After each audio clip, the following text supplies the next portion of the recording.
সামনে একেবারে বড় বড় ইট চলছে, বড় বড় ইট।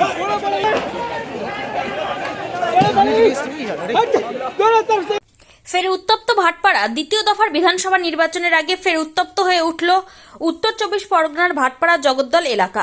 রবিবার রাতে জগদ্দলের আটচালা বাগান এলাকায় তৃণমূল কংগ্রেস ও বিজেপি কর্মী সমর্থকদের মধ্যে ব্যাপক সংঘর্ষের ঘটনা ঘটে।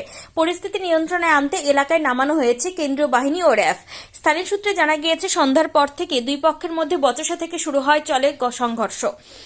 অভিযোগ, মুহূর্তের মধ্যে পরিস্থিতি উত্তপ্ত হয়ে ওঠে এবং শুরু হয় ইট বৃষ্টি। ঘটনায় কয়েকজন আহত হন বলে খবর। এদিকে জগদ্দল কেন্দ্রের বিজেপি প্রার্থী রাজেশ কুমার থানায় অভিযোগ জানাতে গেলে নতুন করে উত্তেজনা ছড়ায়। বিজেপির অভিযোগ, থানার সামনেই তৃণমূল কর্মী সমর্থকেরা তাদের ওপর হামলা চালায় এবং ইট ছোড়া হয়। অন্যদিকে তৃণমূল কংগ্রেসের তরফে ভাটপাড়া কেন্দ্রের প্রার্থী অমিত গুপ্ত দাবি করেছেন তাদের এক কর্মীকে মারধর করা হয়। সেই ঘটনার প্রতিবাদ জানাতে গেলে বিজেপি নেতা অর্জুন সিং ও তার অনুগামীরা তৃণমূল কর্মীদের ওপর চড়াও হন বলে অভিযোগ। এরপরে দুই পক্ষের মধ্যে ব্যাপক সংঘর্ষ শুরু হয়। পরিস্থিতি সামাল দিতে পুলিশ লাঠিচার্জ করে এবং জগদ্দল থানার গেটে তালা লাগিয়ে দেওয়া হয় বলে জানা গিয়েছে। অভিযোগ উঠেছে, থানার সামনে অশান্তির পর তৃণমূলের কর্মীরা বিজেপি প্রার্থী পবন কুমার সিং এর বাড়িতে হামলা চালায় এবং গুলি চালানো হয়। সেই গুলিতে এক সিআইএসএফ জওয়ানের পায়ে গুলিবিদ্ধ হন। আহত জওয়ানকে দ্রুত হাসপাতালে ভর্তি করা হয়েছে। বর্তমানে এলাকায় বিপুল পরিমাণ পুলিশ বাহিনী মোতায়েন রয়েছে এবং পরিস্থিতি নিয়ন্ত্রণে আনার চেষ্টা চলছে। নির্বাচনের আগে জগদ্দলে বারবার উত্তেজনার ছবি সামনে আসায় উদ্বেগ বাড়ছে প্রশাসনের। পুলিশের বিরুদ্ধে ক্ষোভ উগরে দেয় বিজেপি নেতৃত্ব। এই বিষয়ে পুলিশের তরফ থেকে ক্যামেরার সামনে কিছু বলতে চায়নি। এলাকায় যথেষ্ট উত্তেজনা রয়েছে। পবন সিং দাবি করে তার বাড়ির সামনে আচমকা তৃণমূলের দুষ্কৃতীরা বোমাবাজি করে এবং তার সিকিউরিটি বাইরে পরিস্থিতি দেখতে এলে তাকে লক্ষ্য করে গুলি চালায়। মনোজ কুমার কোনো ঝামেলা হবে না। কালকেই কমপ্লেন করেছে আইসি পাশে কি ওখানে যখন প্রতিবাদ করছিল, ওখানে যখন একটা স্ট্রিট কর্নার মিটিং করছিল, ওখানে টিএমসি লোক এসে ঝামেলা করেছেন। এই জন্য কালকে থানা ঘেরাও করে কমপ্লেন করেছে। আইসি বলেছেন দেখছে, এখনো দেখছে। আজকে যখন আমি আসছিল আমার স্ট্রিট কর্নার মিটিং করার পরে আমি যখন ফিরছিল বাড়ির মধ্যে, দেখছি ওখানে ওই সব লোক, যেসব লোক কালকে ঝামেলা করেছে ওসব ঘুরছে। কোথায়? থানার সামনে? থানার সামনে ঘুরে প্রতিবাদ করছে। যার উপরে কমপ্লেন করেছে এখনো ঘুরছে, ও নিজেই গিয়ে করছে, প্রতিবাদ করছে। এখন কি বোমগুলি চলেছে? বোমগুলি চলেছে এখন চলাচ্ছে। এই জন্য তো আমার লোককে লেগে গেছে, আমার সিকিউরিটিকে লেগে গেছে। দেখুন আপনি ব্লাড তো দেখতে পারবেন।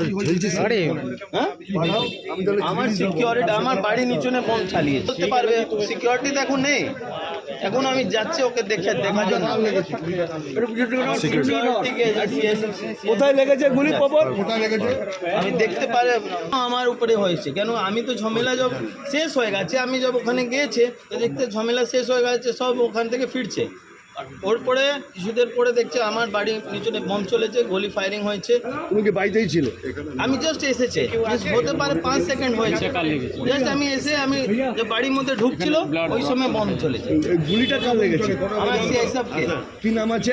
যোগেশ শর্মা নাম আছে। পায়ে লেগেছে। এখন আমি যাবে দেখতে জন্য। ছিল না দাদা, কিছু বলুন। কোনো ইনফরমেশন ছিল না। কাল নির্বাচন কমিশনার বলে গেলেন আগামীকাল জগদ্দল কি তাহলে জগদ্দলেই থাকছে? দাদা দাদা গুন্ডারা চলবে এরকম? দাদা কথা বলুন। আগামীকাল প্রধানমন্ত্রী আসেন এখানে। আগামীকাল প্রধানমন্ত্রী আমাদের কাজটা করতে দিন প্লিজ। প্লিজ আমরা কথা বলছি, পরে কথা বলছি। তার আগে এরকম অবস্থা। আপনার পরিবারের কোনো সদস্য কি নেশা বা দীর্ঘদিন ধরে মানসিক রোগের মতো সমস্যায় ভুগছেন? স্থায়ী সমাধান পেতে চান? তাহলে আজই চলে আসুন গঙ্গারামপুর পুনর্জন্ম নেশামুক্তি কেন্দ্র, কালদিঘি হিমঘরের পাশে।